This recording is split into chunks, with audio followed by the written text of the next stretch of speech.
আজ বানাবো মাছের মুড়ো দিয়ে লাউ ঘন্ট। তার জন্য মাছের মুড়োগুলো ভালোভাবে লাল লাল করে ভেজে তুলে নেবো।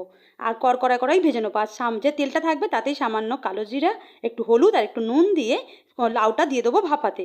লাউয়ের নিজস্ব একটু জল থাকে, আর নুন দেওয়ার কারণে সেই জলটা থেকে, লাউ থেকে জল বেরিয়ে সেটাই ভাপিয়ে যায়, সিদ্ধ হয়ে যায়। দেখো কতটা জল বেরিয়ে গেছে। এবার এটা আমি একটু ছাঁকুনিতে ঝুড়িতে দিয়ে দেবো।